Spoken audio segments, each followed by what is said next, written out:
Hi everybody, we're at the Tumbleweed Ranch. This is the McCroskey House, which is part of the Chandler Museum.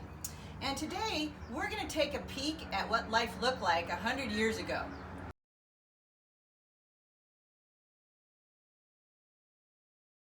So if you lived in 1916, part of your life would be feeding the family, and a staple good on everybody's table was bread and butter.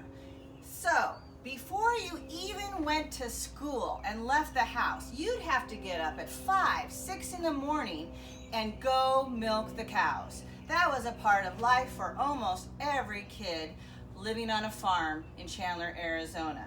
So they would go, they would milk the cow before school, and then they'd put that big pail of milk for mom to get ready with the butter.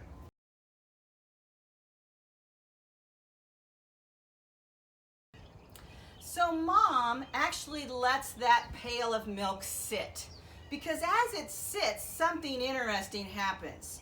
The milk settles on the bottom of the pail and the cream rises to the top. That is what we need today for our project, and also to learn about how to make butter from a cow's milk. So the milk is on the bottom of the pail, the cream rises to the top, and mom would scoop out that cream, and that is what we have inside of this jar. So we have that cream that's been scooped off from the top into this jar, and we are going to be churning the cream. You may have seen a historical butter churn from long ago, but the McCroskeys from this house, they were real excited to have a more modernized version of the butter churn. So they, as a family, would put their cream into the churn and they would crank the handle. And that paddle would thicken up the cream to make butter. We are gonna just churn the butter by shaking it in a jar. The reason we do that is so that you can see the churning process. You can also do that at home, and we're going to talk about that more later. Let's take a peek in that jar. We've got a creamy milk-like substance, almost looks like a glass of milk. But as we continue to churn the butter and shake, shake, shake, something happens. It starts to get thicker. The molecules in there are actually starting to huddle up and make a big, chunky ball of butter. And so my jar, as I shake and shake and shake, it's really changing. I can see that it's getting quite thick, creamy deliciousness. It's not quite done yet though, because pretty soon I'm gonna be able to see completely through my jar, and I'm going to actually have a ball of butter.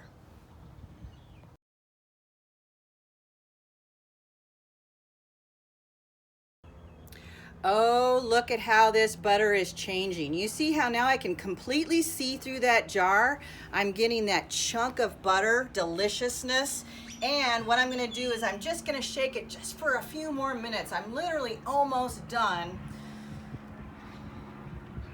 And the way that I know that I'm done is I'll have a little bit of liquid again on the bottom. We call that buttermilk. And buttermilk 100 years ago was a real important part of cooking.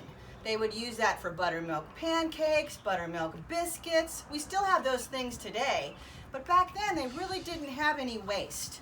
All right, come on in, and I want to show you what we have here. We've got that ball of butter, that little bit of liquid that came back that wasn't there just a few minutes ago, and we are ready for butter and bread on the table. Now here's some interesting things that I want you to know. Back 100 years ago, they had the cow. The cow was in the back. They milked the cow before school. They got the milking done and the chore done. They churned the butter, and then they had that for the day. But guess what, boys and girls? You can make your own butter at home. So we did not have a cow in the backyard, but we were able to go to the store and just get heavy whipping cream or heavy cream.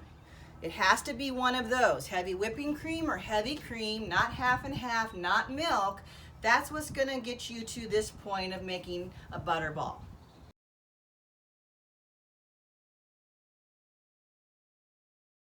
You know, if you come on a field trip to Tumbleweed Ranch, you get to try this delicious butter.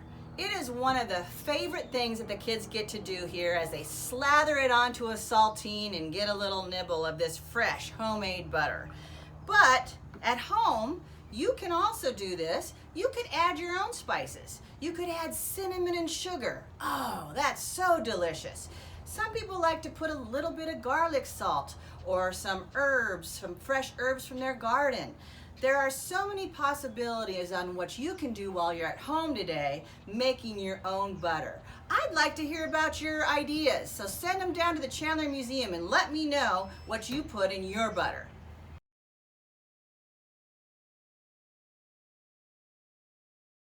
Speaking of butter, we're going to talk about being in the kitchen and some of the utensils we found 100 years ago in a kitchen. So, what in the world are these utensils? Shout your answers out, boys and girls. I know you're at home, but we want to know what these were used for. Okay, I'm hearing some answers. I'm hearing you say, are they cookie molds? Are they bowls? Well, they do sort of look like molds. And those of you that guessed they're a butter mold, bravo, you're right. In fact, long ago, people would put their butter in these molds and make this really cool design. What I like to tell students is this is kind of like Pinterest today. Your mom might be looking up some cool ideas on how to decorate the table, and we use things like cool napkins and pretty plates and decor that sort of tells us about a holiday we're going to have. But back then, 100 years ago, they would put their butter in these molds and have a really fun design. Wouldn't that be fun as a kid to see a lamb on your table and you could dig into the butter that way? All right, friends, we've had a good day learning about butter, the process of milking the cow, getting the butter on the table. I hope that while you're at home, you try this. And boy, whew, I am exhausted. I am ready to have my lunch. I want you boys and girls to stay tuned though. We might have more historical fun facts and things going on that we want you to be a part of. Until then, have a great day at home.